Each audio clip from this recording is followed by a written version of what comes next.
제목은 전도자의 준비입니다.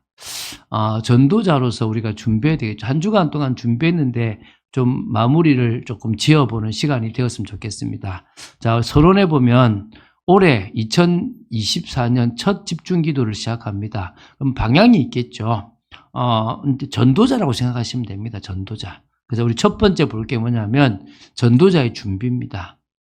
이게 이제 우리가 지난 주간에 했던 것이고 오늘 메시지로 마무리를 지으려고 하고요. 그래서 우리 전도자가 사실은 전도에 대한 준비가 되어져야 되겠죠. 그죠?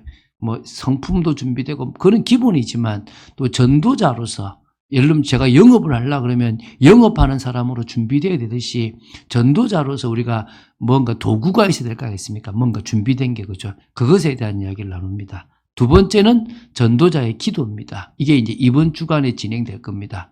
이번 주간에 서신서에서 나타난 전도자 바울의 기도를 볼 겁니다. 바울은 어떤 기도를 했는가? 영혼들을 위해서 어떤 기도를 하고 제자들을 위해서 어떤 기도를 했는가?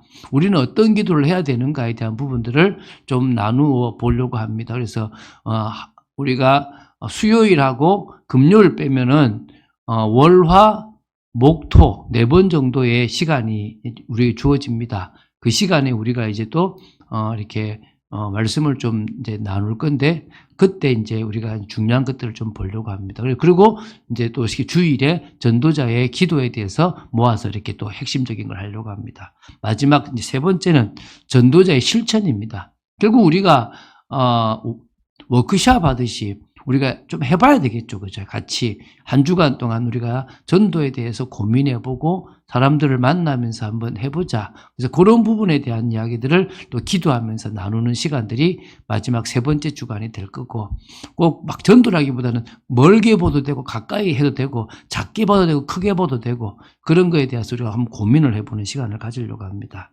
자, 그럼 먼저 우리가 첫 번째 볼 게 뭐냐면 성도는요 정상적인 삶을 살아야 됩니다.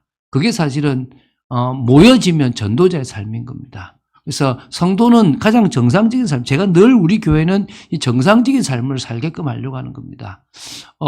여러분 주를 위해서 너무 열심히 사는 게 하나님 기뻐하시는 게 아니에요.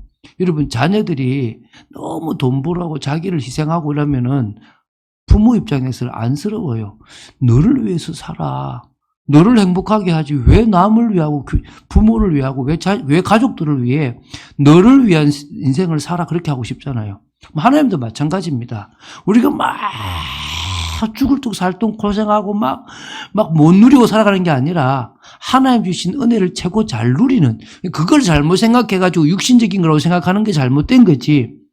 고난 속에서도 누릴 수 있고 가난 속에서도 누릴 수 있고 우리는 모든 일 속에서도 누릴 수 있는 게 주님과의 관계잖아요. 그죠? 그것부터 누려져야 된다는 거예요. 여러분들이 그 축복이 누려지기 시작하면 정상적인 삶인 거죠. 그럼 역시 첫 번째는 뭐냐? 일평생 그런 생각을 가지세요. 뭐라고요? 은혜 받는 영적인 삶을 살겠다. 뭐요? 일평생. 조금만 하는 게 아니라 뭐요? 일평생 은혜 받는 영적인 삶. 어떤 사람은 회사 취직을 했는데 그게 이제 기독교 기업에 어떤 그 대안학교 들어간 겁니다. 막 밤낮 막 아무 소용 없습니다. 여러분이 막 밤새고 막 교회 일 열심히 하고 아무 소용 없습니다. 뭐부터 하라고요?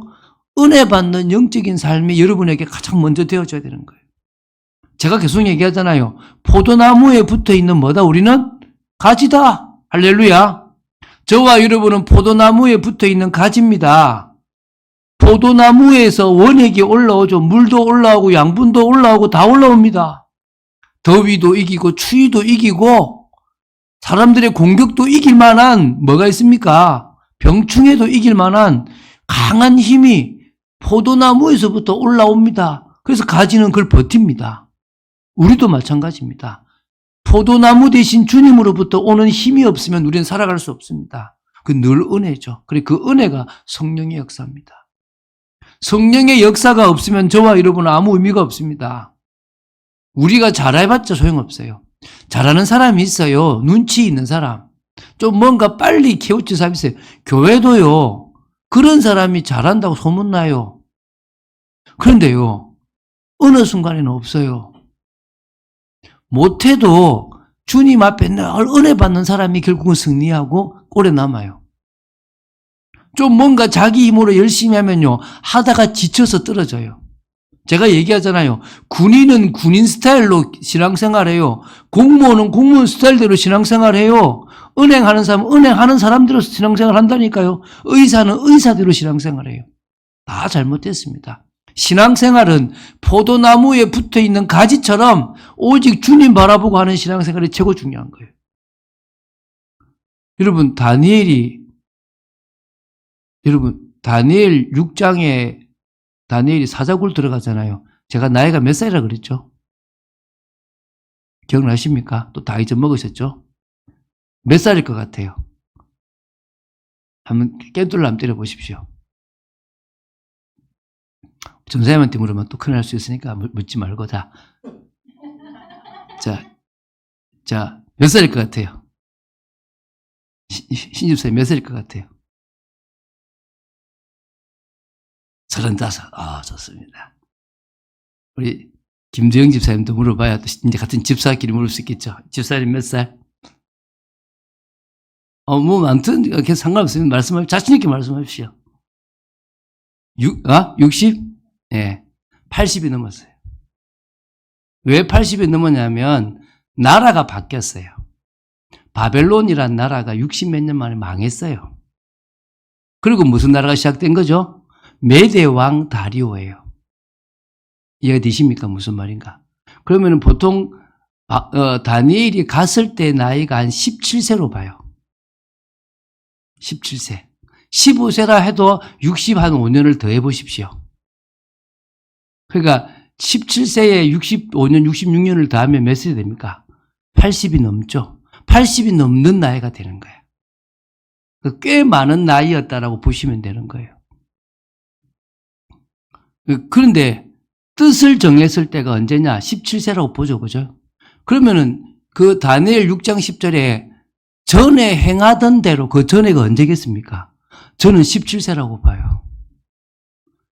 그 뜻을 정해서 어디로 간 바벨론으로 포로로 갔을 그때부터 지금 80이 넘는 나이가 되도록 늘 변함없이 계속했던 게 뭐란 말입니까? 하루 3번 창문을 열고 예루살렘을 향하여, 예루살렘이 중요한 게 아니라 언약을 향하여 붙잡고 하나님에 대한 올바른 신앙을 가지고 기도한 거예요. 1, 2년 한 게 10년, 20년 한 게 아니라 60년을 넘는 세월 동안을 뭐 했단 말입니까? 계속 기도했다는 거예요. 하루 3번 늘 전에 행하던, 그래서 다리오 왕이 항상 섬기는 네 하나님이 너를 구원하시기에 능하셨느냐? 불신자 왕도 알아볼 정도예요. 할렐루야. 우리의 일평생 은혜 받는 영적인 삶이 그런 삶이 되어지길 바랍니다. 두 번째, 이제 받은 은혜로 살아가는 세상에서의 삶이란 거예요. 그러니까 여러분, 사람들은 세상에서의 삶을 위해서 교육받았어요. 유치원 때부터 초등학교, 중학교, 고등학교, 대학교 다 교육이 세상에서 살아가기 위해서 교육을 받아요. 그래서 열심히 자기를 지키는 방법, 처세술을 배우잖아요. 다 사실은 의미 없습니다. 어떻게 되고요? 내가 주님과의 관계 속에서 받은 은혜로 세상에서 살아가는 삶이 되어야 됩니다. 믿습니까? 그러니까 여러분, 은혜로 충만하다는 것은 답을 가졌다는 거예요. 은혜로 충만하다는 것은 말씀으로 하나님이 원하시는 방향을 딱 잡았다는 거예요. 그거 따라가야 되는 거예요. 이제 뭡니까? 문제가 오면 주님 찾아가고, 어려운 상황이 생기면 더 주님 바라보고, 주님이 주시는 말씀의 방향을 따라서 늘 인도받는 겁니다. 누가 그랬습니까? 다니엘이 그랬습니다. 맞습니까? 바울이 그랬습니다. 우리도 그렇게 해야 되겠죠. 어떻게 해요? 늘 은혜 받은 걸 가지고 살아가는 겁니다. 그래서 진짜 신앙인은 주일이 중요해요. 진짜 신앙인은 아침에 기도하는 게 중요한 겁니다. 진짜 신앙인은 은혜 받는 게 중요한 거예요. 여러분, 이런 사람이 있어요. 우리 신집사님 그렇잖아요.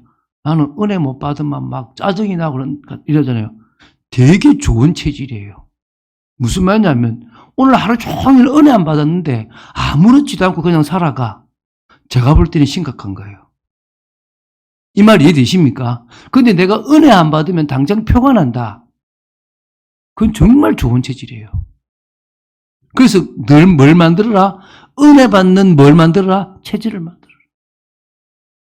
여러분, 그래서 그 힘으로 살아가는 겁니다. 근데 그 힘으로 살아가는 비밀을 조금 더 깊이 가져야 돼요. 그래서 뭐냐? 늘 그 속에서 깨닫고, 그 속에서 판단하고, 그 속에서 결정해 나가고, 그 속에서 인도받고, 그 속에서 일을 진행해 나가는 모든 게 되어져야 될 줄 믿습니다. 그래서 자, 받은 은혜의 기준을 가지고 가정에서, 받은 은혜의 힘과 방향을 가지고 직장에서, 지역에서, 만남을 통해서. 저는 지난 주간에 제가 사가랴라는 말씀, 특히 선택받은 가정, 선택받은 사람이라는 생각을 가지고 한 주간을 살았어요. 그래서 제가 그것 가지고 우리 밑에 집을 1년 반 넘게 만에 처음으로 앉아서 커피를 제가 사주고 만났어요. 그걸 가지고 우리 또 어떤 권사님도 만나고 교수님하고 통화도 하고 그 방향을 가지고 한 주를 살아가요. 그 방향을 가지고 사람을 만나고 모든 일들을 풀어가는 거예요. 여러분도 그렇게 한번 해보세요.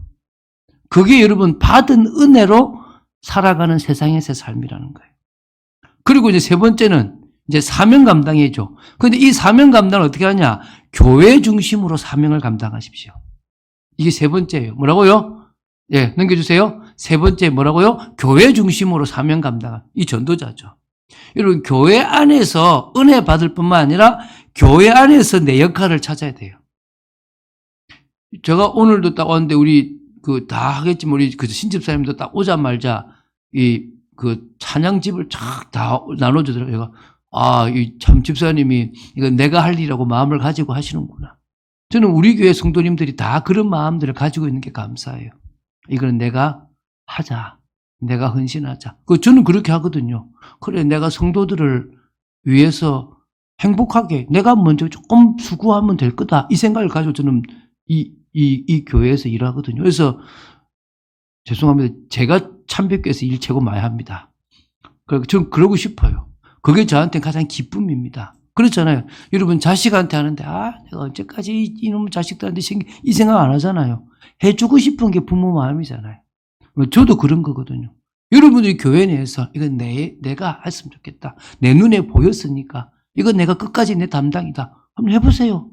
그러면 하나님이 또 주죠. 그런데 또 다른 게 보이면 요거는 또 내가 전도와 누구한테 좀 하라고 그럴까? 주고 난 또 다른 일 하고. 그렇게 자꾸 하다 보면요. 교회에 필요한 것들을 채워나가는 그런 모습들이 될 거라 믿습니다. 그리고 뭡니까?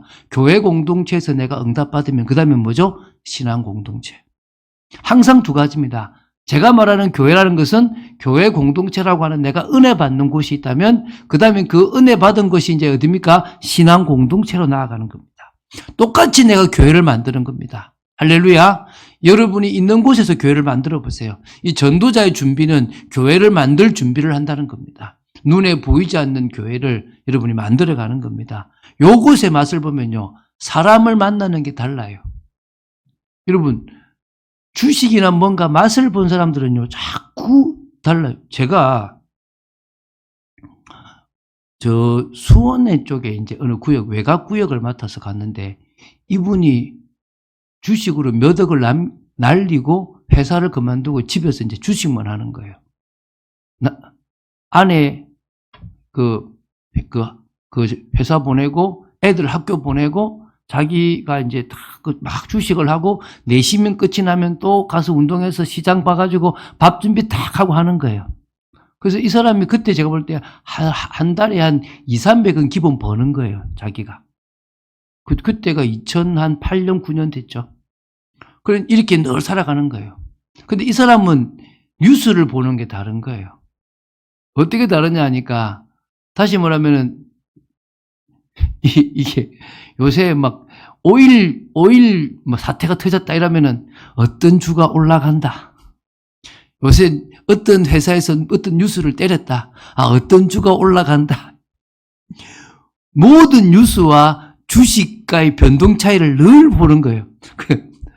이렇게 말씀을 나누고 나면은 포럼하는 게 이번에는 이 주식이 올랐는데 뉴스가 이게 나서 이 사람 눈은 다 그걸로만 보는 거예요. 그렇지 않겠습니까? 내가, 나는 전도의 눈으로 보자. 나는 영혼 살리는 눈으로 보자. 여러분, 어떤 눈으로 볼지 여러분 정하시기 바랍니다. 저는 그렇게 하려고 합니다. 그래서 그 신앙 공동체를 여러분이 가장 잘 살아가는 삶의 현장, 주부면 주부 나름대로, 직장이면 자기 직장에서. 제가 심지어요, 제가 오늘도 얘기했는데, 매주마다 저는 어디 가냐면 커피숍을 가요. 우리 교회에 이제 이 인터넷을 설치해 준 사람이 커피숍을 했거든요. 그것도 이제 어떤 아파트형 공장에서. 그럼 제가 거기를 매주 갔거든요. 그럼 들어가면 거기는 항상 주차 타워에 이게 주차 앞에 이제 이게 표를 주고 돈을 받는 사람이 항상 앉아 있어요. 아줌마 한 분이 앉아 있고 아저씨 한 분이 앉아 있거든요. 그럼 제가 매주 가면 이제 안면이 있잖아요. 그러면 알아요. 이제 뭐 때문에 왔는지. 한 분이, 오늘 그 사장님 지금 나갔는데요? 이렇게 얘기해요. 그럼 제가 카페로 왔는데 카페상에 나간 것도 알고 있는 거지. 헛땅 치고 가기도 하고 그러거든요. 제가 그 사장이 저한테 뭘 주냐, 빵을 좀 줬는데, 이거 뭐 내 먹어도 되고 안 먹어도 되잖아요. 그 주차권을 딱 주면서, 이거 하나 드세요 하고 드렸거든요. 되게 좋아하는 거예요. 그 다음에 오면은요, 괜히 더 아는 척을 하고 더 신경을 써주는 거지. 그러면 이제 제가 뭐죠? 조금씩 그 관계 속에서 이제 뭐 하게 됐죠? 이제 하나님 원하시는 신앙 공동체를 맺어갈 수 있는 준비가 된다고 저는 보거든요. 조금만 그 생각해도 할 수 있는 것들이 되게 사실은 많거든요. 그래서 그렇게 하다 보면 내가 잘하는 내 신앙 공동체 분야가 나와요. 그게 하나님이 나를 만드시는 부분이고 내 전문이라고 보시면 되고 세계복음화의 언약과 통하는 부분으로 보시면 돼요. 거기까지 여러분들이 가지게 된다면 여러분은 사명 감당하는 전도자가 되는 겁니다. 자, 그러면 봅시다. 두 번째, 전도자로 준비된 사람이 바울이죠. 그렇죠? 우리가 잘 아는 바울입니다. 자, 첫 번째, 예수 그리스도를 만난 사람이 바울입니다. 사도행전 9장 1절부터 15절이죠. 여러분 다 잘 알고 있는 다메섹이라는 곳에서 예수님이 친히 나타나셔서 부르셨죠. 그리고 그때 이제 눈이 멀고 아나니아를 통해서 눈을 뜨게 되죠. 그리고 이제 두 번째, 전도자로 준비됐던 시간표가 있습니다. 이게 두 번째입니다. 전도자로, 넘겨주세요. 준비되는 바울인 거죠. 이게 지금 갈라디아서 1장 17절부터 19절이 나오고 사도행전 11장 25절이 나오는데요. 갈라디아서 1장 17절부터 19절이 어떤 내용이냐 그러면 여러분 사도 바울은 사도라 그러잖아요. 근데 사람들이 네가 왜 사도냐라고 자꾸 시비를 걸었어요. 왜냐하면 너는 예수님이 돌아가시고 나서 예수 믿었지 예수님 계실 때 예수 믿었지 않지 않냐라고 얘기를 하는 거예요. 사도는 뭐냐 그러면 예수님으로부터 직접 부르심을 받고 예수님을 만나서 예수님으로부터 은혜를 받은 사람을 우리는 뭐라 하냐면 사도라 그래요. 그런데 바울은 그러지 않았잖아요. 그러니까 너 사도 아니다라고 얘기를 해요. 그런데 이거를 이제 갈라디아서에서 뭐라 그러냐면 난 사도다라고 이제 증명을 하는 거예요. 왜? 예수님이 나를 불렀고 예수님이 나를 불렀을 뿐만 아니라 이제 읽어볼게요. 내가 사도된 자들을 만나려고 예루살렘에 가지 않았다라고 17절에 얘기해야 돼요. 이야기하는 거예요. 그러니까 자기는 사도들을 만나본 적이 없다는 거예요. 어디로 갔다? 아라비아로 갔다가 다메섹으로 돌아갔는데 거기서 3년 만에 내가 게바를 만나려고 갔다. 게바 만나려고 예루살렘에 갔는데 못 만났다. 15일을 머물렀는데 야고보 형제만 만나고 그 예수님의 제자 예수 동생인 야고보 형제만 만나고 내가 돌아왔다. 그런 의미에서 나는 사도하고 만나서 그들로부터 은혜를 받은 적이 한 번도 없는데 내가 왜 사도의 제자냐? 난 예수님부터 직접 받았다 이러는 거예요. 그러니까 이런 시간들이 그래서 사실은 사도 바울은 사람으로부터 교육을 받지 않고 누구로부터 교육을 받았다고요? 예수님으로부터 친히 택함을 받았고 예수님으로부터 친히 은혜를 받은 사람이 누구다? 바울인 거예요. 그래서 그가 사도라고 얘기하거든요. 근데 11장 25절에 보면은 그러니까 저기 안디옥 교회에서 쓰임 받을 그때에 바울이 어디 있었냐 그러면 다소라는 곳에 있었어요. 그러니까 쉽게 보면 디르키예의 남부에 있는 다소라는 곳에 이 바울이 있었는데 바나바가 다소로 가서 바울을 데리고 안디옥에 오거든요. 그러면은 이 3년 넘는 시간 동안 바울은 뭐 하고 있었단 말입니까? 자신을 준비하고 있었다는 거예요. 그 마지막 준비하고 있던 곳이 다소였다는 겁니다. 다소. 거기서 부름을 받아가지고 어디로 갑니까? 안디옥으로 간 거죠. 그 세 번째, 바울은 뭘 살았다? 전도자의 삶을 살았다는 겁니다. 그래서 안디옥 교회에서 사역을 했죠. 먼저 1년간 먼저 제자들을 세웠는데 제자들이 그리스도인이라고 칭함을 받게 되고 그 이후에 계속 사역을 하다가 사도행전 13장이 되었을 때 5명 중에서 2명으로 택함을 받아서 순회 사역을 시작합니다. 여러분 잘 알다시피 사도행전 13장부터 나가는 1차, 2차, 3차에 걸친 순회 사역을 합니다. 2차 때는 바나바와 나뉘어지죠. 그죠? 그래서 이제 그 2차 때 참 많은 역사가 일어나고 3차 때는 아예 에베소를 중심으로 아시아 전역을 복음화하는 일까지 벌어지는, 그래서 어디까지 갑니까? 로마까지 복음화하는 일에 쓰임 받았습니다. 대단한 인물이죠. 근데 그 중에 오늘 네 번째 데살로니가 지역에서의 바울의 사역을 볼 거라는 거예요. 이게 지금 오늘 본문입니다. 이제 1절부터 9절까지가 데살로니가인데 여기에 바울은 뭐가 있었다? 자신의 전도 관례가 있었다는 거예요. 자, 봅시다. 제가 다시 읽어볼게요. 그들이 암비볼리와 아볼로니아로 다녀가 데살로니가에 이르렀다 그래요. 거기 뭐 있습니까? 유대인의 회당이 있는지라. 바울은 자신의 전도지로서 가장 적합한 곳을 회당으로 잡았어요. 왜? 이미 메시아에 대한 언약을 붙잡고 있는 사람들을 찾아간 거예요. 그래서 바울은 2절에 자기의 관례대로 그들에게로 들어가서 새 안식일에, 여기 보면 뭐냐면 기간이 나오죠. 그러니까 장소가 나오고 뭐 나오죠? 기간이 나와요. 바울은 가장 먼저 어떤 도시에 들어가든지 먼저 유대인들을 만나는데 그냥 유대인들이 아니라 하나님에 대한 여호와와 메시아의 신앙을 붙잡고 있는, 그리스도에 대한 신앙을 붙잡고 있는 유대인들을 찾아가서 나름대로 기한을 정했어요. 3주, 석 달, 또 아니면 1년 6개월 뭐 이렇게 기한을 정해서 거기서 사역을 해요. 그 기한을 정하기는 바울의 어떤 나름대로의 목적이 있었던 거죠. 저도 제가 이제 부교육자 사역을 할 때 이랬어요. 유치부에 들어가잖아요. 한 4년 정도를 하면 끝나겠다. 이런 나름대로 계획을 세워요. 1년은 뭐 하고 1년은 뭐 하고 한 4년이면 끝나겠다. 제가 5년 하고 나왔거든요. 이런 식으로 바울은 나름대로 어느 지역에 들어가든지 이 지역을 보고 계획을 세웠던 것 같아요. 그런 게 있고요. 그러면서 이제 뭐냐, 여기 나오죠. 이제 그 2절 뒤에 나오는데 그들에게로 들어가서 새안식일에 성경을 가지고 강론하며 성경을 풀어줬어요. 그들이 보고 있는 성경은 구약이겠죠. 예언서가 주로 많이 있었겠죠. 뜻을 풀어요.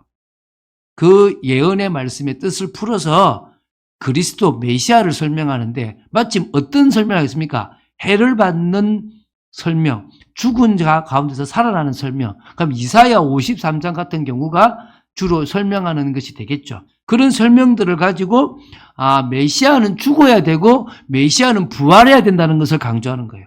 이게 되게 충격인 거죠.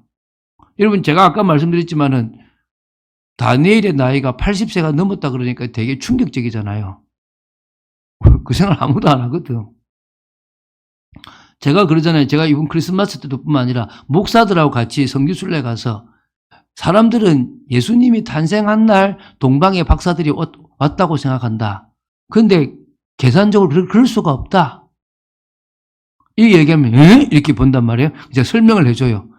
동방 박사가 예수님 탄생 당일에 오지 않았다는 설명을 제가 누가복음 가지고 해주는 거예요. 그러면 그때서 이렇게 되는 거예요. 그것처럼 사람들이 몰랐던 것을 알면 놀라잖아요. 그럼 반응이 두 가지가 나와요. 그 말씀을 그대로 받아들이고 믿는 사람이 나오고 거부하는 사람이 나온다는 거예요. 그래서 지금 바울은 어떻게 했느냐? 자, 그래서 뜻을 풀어 그리스도가 해를 받고 죽은 자 가운데서 다시 살아나야 할 것을 증언하고 이르되 내가 지금 너에게 전하는 이 예수가 바로 이 성경대로 죽었다가 살아난 그리스도다라고 증거한 거예요. 그러니까 바울의 전도 방식이 나오죠. 저는 어떻게 하느냐? 문제를 가지고 파고 들어가요. 우리 전사님도 그렇게 하는데 이 사람의 문제를 가지고 파고 들어가는 거야. 그게 가장 저는 좋더라고요. 저는 옛날에 변론 많이 해봤거든요. 막 토론. 안 믿어요. 안 받아들여요. 내 말을 수긍해도 안 믿어요. 그럴 마음이 없는 거예요. 관심이 딴 데가 있는 거예요. 그런데 문제가 있는 사람들은 좋아요. 그래서 그걸 가지고 봐라, 당신 문제를 해결한 분이 그리스도인데 이 문제보다 더 심각한 문제가 바로 이 지금 영원한 문제다라고 이제 저는 들어가는 거죠. 바울은 그렇게 들어가는 거죠.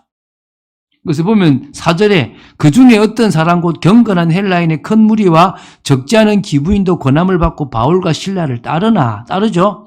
그러나 유대인들은 시기하여 저자의 어떤 불량한 사람들을 데리고 때를 지어 아예 바깥에 깡패들까지 동원해가지고 성을 소동하게 하여서 야손의 집에 그 중에 가장 중심에 있었던 인물이 야손이었던가 봐요. 야손의 집에 들어가서 막 이 바울과 실라와 이런 사람을 끄집어내려고 막 했다는 거예요. 자, 이게 지금 바울의 전도 방법인 거예요. 그래서 바울은 자신의 전도 관리를 가지고 따라오고 믿는 사람을 중심으로 그 지역에 교회를 세우고 떠났어요. 확립하고. 그게 그렇게 세워진 게 빌립보, 데살로니가, 고린도 이런 교회들이 쭉 세워져서 바울이 거기다가 편지를 쓰게 됐던 거라고 보시면 됩니다. 자, 그러면 오늘 짧게 전도자로 준비되는 거죠. 세 번째죠. 이게 전도 준비입니다. 지난 주간에 제가 이제 여러분에게 과제를 좀 냈죠. 자, 첫 번째 과제의 핵심은 뭐냐? 인생의 진정한 문제가 뭐냐? 이거예요. 이게 지금 1번이에요. 뭐라고요? 인생의 진정한 문제가 뭐냐? 그래서 먼저 내 인생에서는 가장 큰 문제가 뭐였냐? 난 그것 때문에 내가 하나님 앞에 나오게 되고 인생을 갈급하게 됐는데 내 인생에 가장 크다고 생각되는 문제, 내가 예수님을 만나고 예수님을 고백하게 되는데 계기가 된 문제가 뭐냐는 거죠. 근데 사실은 그 문제보다 더 큰 문제가 진짜 문제가 뭡니까? 근본 문제잖아요. 할렐루야. 요거까지 가야 돼요. 우리가 그 문제에만 매여 있었으면 우리 예수 못 믿었어요. 그 문제를 넘었기 때문에 진짜 문제를 봤기 때문에 우리가 지금 예수를 믿고 그 문제가 해결돼도 남아있고 해결되지 않아도 남아있는 겁니다. 이해가 되시죠? 그죠? 그래서 첫 번째 핵심은 뭐냐? 너는 너의 문제를 뭐로 보느냐? 나도 네가 생각하는 그 문제를 문제로 봤었다. 그래서 내가 그때 갈등하다가 주님 앞에 나아갔는데 주님한테 나아가 보니까 그 문제는 안 크더라. 제가 아까 얘기했지 않습니까? 내가 막 기침을 많이 해서 갔는데 기침하는 게 문제가 아니고 내 밑에 암이 있는 거지. 그건 안 보였던 거지. 그러니까 아니 약 좀 주십시오. 내 기침 안 하도록. 이게 아니라 뭐죠? 막 검사를 해. 막 조직세포를 떼내고 혈을. 아니 난 지금 기침 때문에 왔는데 왜 그래요? 야, 너 그 기침은야 지나가는 거고 또 문제 아니고 네 진짜 문제가 이거다. 그렇잖아요. 그죠?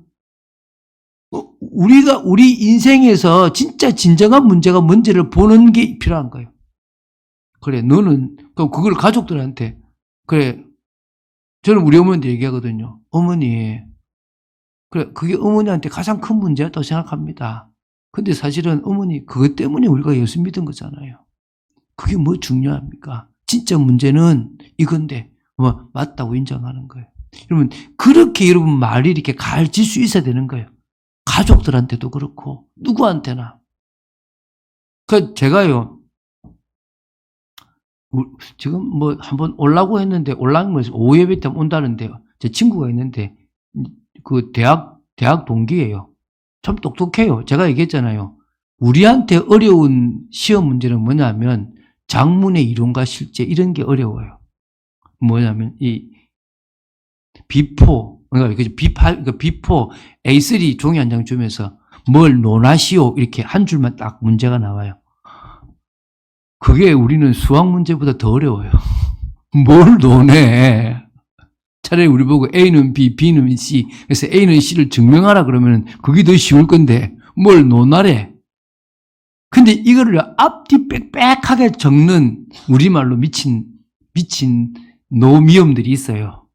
내가 저는 글자 참 큼직하게 해가지고 거의 3분의 1만 채우고 대단하다고 나오고 있는데 뒤쪽까지 넘겨서 작은 글씨로 빽빽하게 쓴 놈이 있거든요. 죄송합니다. 미친놈 하고 내가 하거든요. 근데 그 중에 한 명이에요. 그 중에 한 명. 되게 생각도 좀 있고요. 그래서 제가 얘 보고 이제 그래서 너 앞으로 뭐 할 거냐 그러니까 나는 시골에 가서 뭔가 이런 걸 하고 싶대.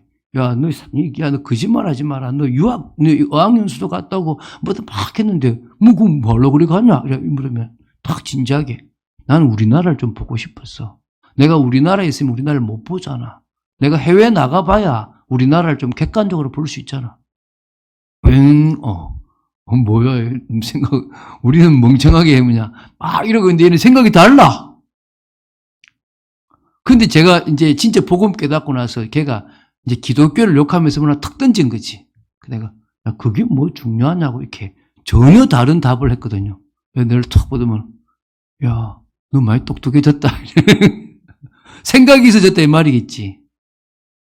그러거든요. 그래서 제가 얘한테 밥 먹다가 이제 복음을 딱 전하니까 숟가락을 탁 내려놓지만 아주 진지하게 어떻게 친구한테 복음을 전하냐? 어떻게 친구한테 전도를 하냐? 막 이러는 거예요. 숟가락 똑같이 탁 나면서 친구라서 하는 거다. 네가 너무 중요하니까 하는 거다. 여기 안양 올라와서, 쟤도 올라와서 첫 밥 먹을 때 성경책 선물로 주고 막, 지금도 이렇게 계속, 좀, 목사님, 그러면서 지금은 좀 말을 높여요. 어떤 의미에서 나는 너 인생의 진짜 문제는 그건데 다른 거 아무 의미 없다. 저 그렇게 말할 수 있거든요.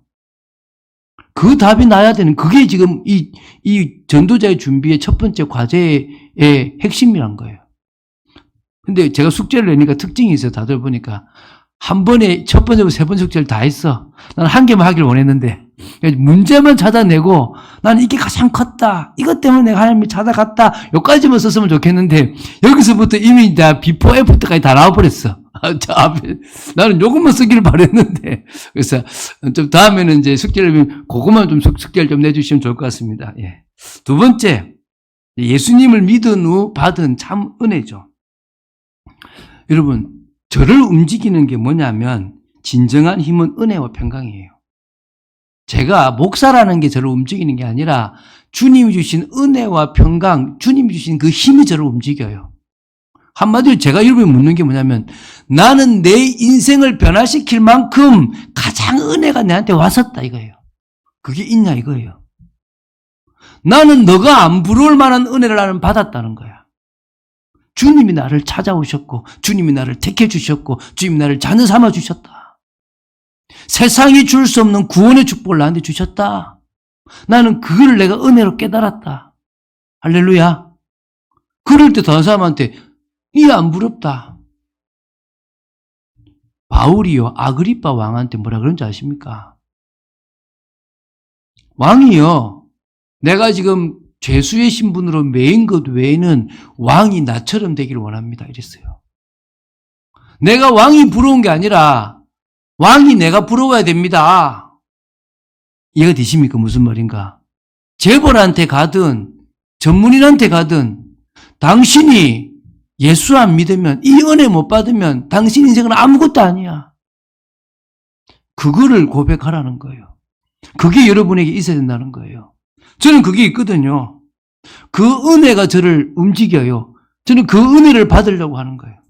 제가 얘기했잖아요. 제가 그걸 일찍 은혜를 받았어요. 97년도가 됐는데 제가 25밖에 안 됐거든요. 그때. 제가 이제 어느 교회를 가서 이제 가자 말자. 우리 그 교회를 계속 좀 다녔으니까 그냥 평일로. 그래서 이제 97년도에 그 교회를 가서 바로 가자 말자 이제 교사를 맡았어요. 근데 이 애들이 되게 말을 안 듣는 거예요. 고등학교 이제 1학년인가 여기 올라간 애들인데 얼마나 말 안 듣냐 막 대드는 거예요. 내가 들어봐서 너가 안 맞는다 이랬다니까요. 속으로. 그 말을 안 하고. 근데 집에 가서 기도를 하는데요. 답답하게 은혜가 안 되는 거예요. 늘 주셨던 그 은혜. 기도할 때마다 주셨던 그 은혜가 안 되는 거예요. 은혜 주십시오. 막 몸부림을 치는데 딱 하나 질문을 주님이 저한테 하시는 거예요. 네가 나 사랑하냐? 제 사랑하죠 주님. 제 얼마나 사랑한 줄 아십니까? 그럼 내 어린 양 먹이라. 쟤들 책임지라. 저 싸가지 없는 애들 안 됩니다. 그런 소리 하지 마라. 또 하고 또 기도를. 이 답답한 거예요. 3번을 묻더라니까. 그래서 제가 3번째 진짜요. 할게요 그랬거든요. 그때요. 이 막혔던 체중이 싹 내려갔더니 하나님이 은혜를 주시는데요. 이게 은혜. 이 하나님이 은혜 안 주시면 나는 끝나는구나. 내가 뭔가 다 분노나 막힌 게 있으면 은혜가 안 되는구나. 저는 그 은혜로 살아가거든요. 여러분, 답이 될 만한 은혜뿐만 아니라 매일 그 은혜가 여러분이 넘쳐들 줄 믿습니다. 세 번째입니다. 비포와 애프터죠. 여러분, 비포와 애프터는 뭡니까? 세상적인 증거는 아무 의미 없습니다. 진짜 여러분을 변화시킨 여러분만의 증거가 있으면 돼요. 할렐루야. 작아도 돼요. 여러분, 그냥 제가 아무리 좋은 옷을 입는다고 해서 여러분, 연예인이 있는 배우 사람처럼 잘 입을 수 있겠습니까? 꿈도 안 꿉니다, 이제는. 그럴 확률적으로 제로기 때문에 꿈도 안 꿉니다. 근데 그 멋이 아니라 나만의 멋을 나는 추구해요. 이해되십니까? 저는 저만의 멋이 있다고 저는 믿거든요. 그게 다른 멋이 아니라 과거에 내가 바뀐 나만의 멋이 있다고 믿어요. 여러분, 그게 여러분에게 남들한테 말할 증거. 너는 어떻게 볼지 모르지만 나에게 이 증거는 정말 큰 증거야. 나한테 이 증거는 나의 인생을 바꿀 만한 그 바뀐 증거야. 근데 희한하죠. 그 증거가 그 사람한테 답이 돼요. 내가 말했던 그 증거가 이 사람한테 너 어떻게 그 답을 얻었냐? 나도 얻고 싶다 그래요. 왜죠? 도다리는 도다리끼리 만나게 하는 거예요. 딱 나와 같은 사람을 만나게 하시는 거예요. 그래서 여러분 꼭 비포와 애프터가 정리돼야 돼요. 네 번째, 이제 구원의 길이죠. 복음 메시지입니다. 이 네 번째예요. 네, 넘겨주세요. 이게 무슨 말입니까? 정확하고 분명한 메시지가 있어야 돼요. 정확하고 분명한 메시지. 그러니까 일단은 너무 하나님의 사랑에만 치우치지 말고 너무 공의의 무서움 딱 적절하게 같이 균형 있는 사실 제가 여러분에게 계속 강조하는 공의와 사랑에서 비롯된 십자가, 특히 공의에 더 가까운 십자가를 이야기하는 게 오히려 저는요 더 분명한 메시지가 되더라고요. 여러분 그 구원의 메시지가 여러분 있어야 돼요. 저는 영접기도 따라 했다고 해서 그 사람이 구원받았다라고 단정 짓지는 않습니다. 그거는 그 사람이 될 수도 있고 안 될 수도 있다고 보고 좀 더 지켜보거든요. 근데 정확한 메시지를 증가하려고 노력 참 많이 해요. 특히 그 사람 문제에 맞는 접근을 통해서 하는 경우들이 많습니다. 이제 다섯 번째입니다. 마지막이죠. 접촉점과 자신의 전도 관례예요. 이게 무슨 말이냐? 여러분이 전도할 때 여러분은 어떤 방식으로 쉽게 접근합니까? 예를 들면요. 예비된 사람이 있다. 하나님이 예정된 사람이 있다라고 하는 것을 깨닫고 저 과천에 있던 어떤 사람이 예비된 사람이 있다고? 어떻게 찾아보지? 그러다가 이제 고구마를 본 거야. 고구마 익으면 어떻게 해요? 이렇게 푹 찍어보잖아요, 이렇게. 그럼 찔러볼까? 그래가지고 이 사람한테 자기 방식으로 준비되어 있는지 안 돼 있는지, 익은 고구마인지 안 익은 고구마인지 찌르듯이 예비된 영혼인지 아닌지 이렇게 툭툭 찔러보는 걸 시작한 거야. 그래서 나온 전도법이 뭐예요? 고구마 전도법이에요. 그리고 책이 나와서 고구마 전도법. 어떤 사람은 이게 주로 은혜와 진리교에서 주로 하는데 무슨 전도냐면 진돗개 전도법이 있어. 한 번 물면 안 놓잖아.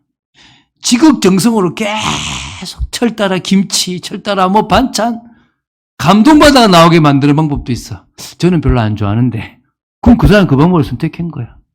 지성이면 감천이라던데 이러면서. 여러분 각자가 전도라는 걸 하고 싶은데 어떻게 하면 되겠는가 고민하다 보면 뭐가 나옵니까?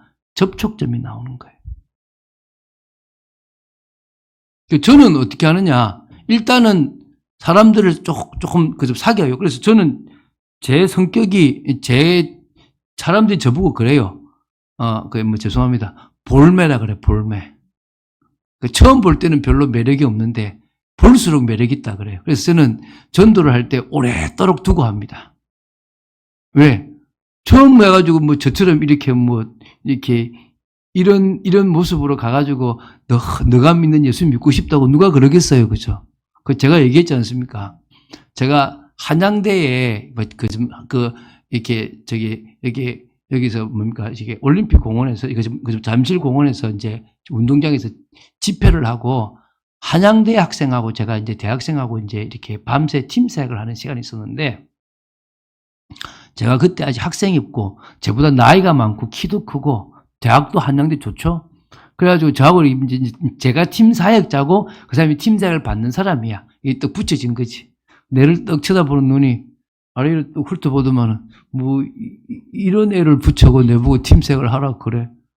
이렇게 쳐다보는 거. 그래서 택시를 타고 가는데 타요. 그러는 거예요. 그 지는 앞에 타고 난 뒤에 탔거든요. 그 타는데 이제 제가 뭐 그때만 해도 열의가 아주 뛰어나서 택시 운전사하고 막 전도를 했거든요. 택시 운전사 되게 틱틱거리는 거예요. 근데 그걸 다 받아가면서 전도를 하니까 이 사람이 앉아있다가 좀 있네 이 생각을 좀 가진 거지. 그래가지고 제가 얘기했잖아요. 그거 갔는데 이제 한사랑 선교회라고 하는 그 동아리 방에서 이제 같이 잠을 자고 거기서 이제 팀사하고 잠을 자려고 거기를 간 거예요. 근데 그 사건을 하나님께서 딱 만들어 놨지. 그 한사랑 선교회 또 동아리 방에서 이 회장하고 이렇게 다른 여친하고 이렇게 재밌는 짓을 하다가 들킨 거야. 그래가지고 이제 나는 이제 좀 2층에, 그 밑에 층에 이제 좀 휴게실에 잠시 있으라 하고 그래가지고 자기는 막 정리를 한다고 이놈 자식 내가 하지 마라 했는데 또 안 해 가면서 막 미안하다고 또 하는 거야. 그래, 있는데 내 있는 쪽을 훅 누가 이제 남자가 지나가더라고. 아, 쟤들이구나. 속으로 생각하고 이제 왔죠. 왔는데 이제 저보고 미안하다 그러길래 괜찮다. 그럴 수 있다. 이 마음은 다 열려버렸어. 그래 딱 앉았는데 아주 순한 양처럼 말씀하십시오. 듣겠습니다. 딱 앉아있는 거지. 딱 이야기 시작하는데요. 딱 그 사람한테 맞게끔 답을 주더라고. 저는 성급하게 안 하려고 그래요. 제 방식에 따라서. 왜? 저는 시간을 두고 하다 보니까 저는 되더라고요. 단지 계속 연구해요. 때가 됐나 안 됐나. 하나님의 말씀이 들어가나 안 들어가나 계속 고민을 저는 합니다. 여러분 나름대로 그런 시간들을 가지시면 돼요. 우리가 돈을 벌기 위해서 연구하는데 전도하기 위해서 연구하시고 여러분 나름대로 바울의 회당을 찾아갔는데 나에게 황금의장 같은 곳이 어딘가 이런 걸 좀 찾아보십시오. 자, 이제 결론 맺겠습니다. 자, 이러다 보니까 또 결론은 이번 주 똑같죠? 어디로 갑니까? 성령의 역사 속에서 진정한 전도자로. 결국 성령의 역사 속으로 또 들어가는 거예요. 믿습니까? 오늘 정말 성령의 역사 속으로 들어가는 저와 여러분들 줄 믿습니다. 그런 응답을 누리고 그런 축복을 누리는 저희들 줄 믿습니다. 오늘 정말 그런 삶이 되기를 주 예수 그리스도 이름으로 축원드립니다. 주는 그리스도시요 살아계신 하나님의 아들이심을 고백합니다. 말씀 따라가는 축복 속에 또 저희들을 지켜주시고 인도하여 주시고 역사하여 주시옵소서. 주님 사랑합니다. 감사드립니다. 정말 전도자로 준비되게 하여 주시옵소서. 주 예수 그리스도 이름으로 기도드립니다. 아멘.